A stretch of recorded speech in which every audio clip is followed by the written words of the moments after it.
अस्सलाम वालेकुम नाज़रीन, प्रोग्राम बोन हेल्थ के साथ डॉक्टर ख्वाजा साजिद असलम हाजिर हैं। मैं आर्थोपेडिक सर्जन हूँ। हिप नी रिप्लेसमेंट्स, आर्थ्रोस्कोपीज़, फ्रैक्चर्स, कैंसर्स बोन के रावलपिंडी इस्लामाबाद में करता हूँ। एक प्रोग्राम हमने पहले किया पार्ट 1 मेडिकल एथिक्स के बारे में, वो था पेशेंट से रिलेटेड। अभी जो हम मेडिकल एथिक्स अभी जो डिस्कस करने जा रहे हैं वो डॉक्टर्स से रिलेटेड है।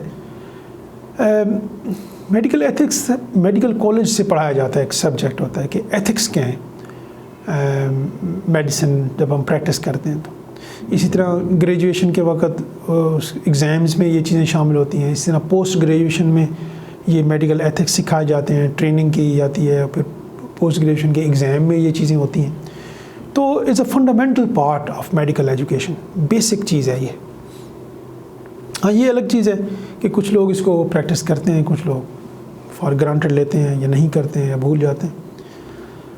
जो डॉक्टर की रिस्पॉन्सिबिलिटी है, सबसे पहली, सबसे utmost important thing is respect. Show respect to your patients. अपने मरीज़ों की इज़्ज़त करें, उनको रिस्पेक्ट दें।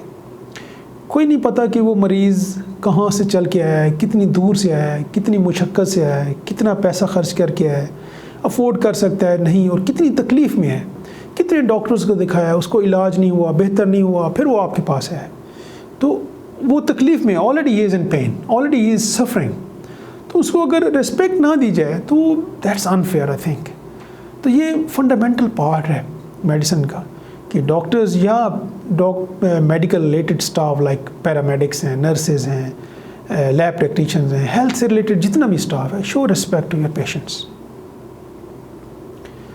दूसरी अहम चीज़ जो है डॉक्टर्स के लिए स्पेशली, जब हम डॉक्टर्स के even paramedics, even laboratory technician, phlebotomist जो हैं, जो ब्लड सैंपल लेते हैं, वो भी जो मेडिकल एथिक्स हैं कि जब हम कोई भी प्रोसीजर करते हैं, कोई भी ऑपरेशन करते हैं, इवन ब्लड ड्रॉ करते हैं पेशेंट का, इवन इंजेक्शन देती हैं नर्स, इवन डॉक्टर ऑपरेशन के लिए उसकी कंसेंट साइन करता है, ये हमारी ड्यूटी है मरीज़ को एक्सप्लेन करना ईच एंड एवरीथिंग कि जी अभी आपको सुई लगने लगी है, इसका थोड़ा सा दर्द होता है आपको, इससे हम ब्लड ड्रॉ करेंगे, ये मैंने आपका ऑपरेशन करना है, इसमें ये प्रॉब्लम्स हो सकते हैं, ये आपको फ़ायदा होगा, ये पोटेंशियल कॉम्प्लिकेशंस हैं। मरीज़ को समझाना और बताना, that is the responsibility, that is the medical ethics, that is our duty. मरीज़ से पूछा जाए कि आपको बात समझ आ गई है, कोई सवाल पूछना है आपने। मैं तो हमेशा अपने पेशेंट्स को 2 दफ़ा 3 दफ़ा यही कहता हूँ ड्यूरिंग कंसल्टेशन, चाहे वो ऑपरेशन की हो या ऑपरेशन की ना हो, ऐसे ही मेडिसिन लिखनी हो, कि आपको कुछ सवाल पूछना है, कोई चीज़ आपको समझ नहीं आई हो, तो ये मरीज़ से पूछना बहुत ज़रूरी है। मरीज़ का भी फ़र्ज़ बनता है कि वो पूछे अगर उसको कोई चीज़ समझ नहीं आती, लेकिन मेडिकल प्रोफेशनल्स हमारी भी ये ड्यूटी है उसको एक्सप्लेन करना। मेरी अपनी राय है कि पूरी दुनिया में, पाकिस्तान नहीं, पूरी दुनिया में जो सबसे ज़्यादा प्रॉब्लम्स पेशेंट और डॉक्टर्स के रिलेटेड होते हैं ना, या पेशेंट और हॉस्पिटल और हेल्थ केयर वर्कर्स से रिलेटेड होते हैं, वो होते हैं मिसकम्युनिकेशन से। चीज़ों को सही तरीके से एक्सप्लेन नहीं किया जाता या अंडरस्टैंड नहीं किया जाता। या तो डॉक्टर साहबान या मेडिकल रिलेटेड लोग मरीज़ को एक्सप्लेन नहीं करते कि भैया आपको ये बीमारी है, ये उसका इलाज है, या ये उसका ऑपरेशन है, ये उसके पोटेंशियल प्रॉब्लम्स हो सकते हैं। या फिर मरीज़ पूछता ही नहीं है, या फिर मरीज़ को समझ ही नहीं आती है, आए बताया तकरीर करके चले गए मरीज़। तो अब उसको यू नेवर नो कि वो एक किसान है, एक अनपढ़ है, एक मास्टर डिग्री होल्डर है, पीएचडी है। तो एजुकेशन और जो लर्निंग लेवल्स हैं, अंडरस्टैंडिंग लेवल्स हैं, दे आर डिफरेंट। तो मरीज़ से ये पूछना बड़ा ज़रूरी है कि आपको समझ आ गई ये बात, तब आप उससे साइन करें कि ये आपने पढ़ लिया, समझ लिया, अब ये कंसेंट पे आप साइन करें ऑपरेशन के लिए। बी सिंपैथेटिक, कि सिंपैथेटिक हों पेशेंट्स के साथ। जैसे मैंने शुरू में कहा ना कि पेशेंट ऑलरेडी तकलीफ़ में है, सिर्फ मुंह का अखलाक, अच्छा बोल, बहुत सारे प्रॉब्लम्स को सॉल्व कर देता है। डिफ़िकल्ट, बिकॉज मेडिसिन के अपने एक स्ट्रेस एंड स्ट्रेन्स हैं। कितनी ड्यूटीज़ करते हैं medical professionals, doctors, nurses, paramedics.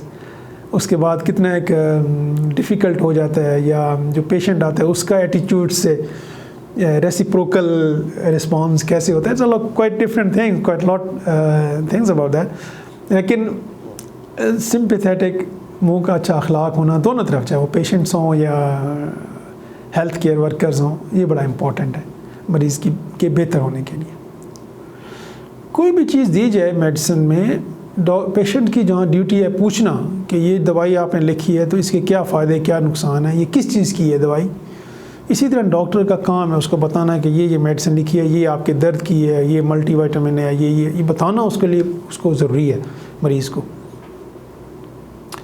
लंबा सब्जेक्ट है, इतना कवर नहीं होगा ये प्रोग्राम में, हम गाय बगाए और भी प्रोग्राम मेडिकल एथिक्स में करते रहेंगे। लेकिन जैसे इसका मतलब है समरी टेक होम मैसेज है is reciprocal, is both sides. Problem कभी भी पेशेंट की साइड से नहीं होता हमेशा, या डॉक्टर्स की साइड पे नहीं होता हमेशा, ये दोनों तरफ ही होता है।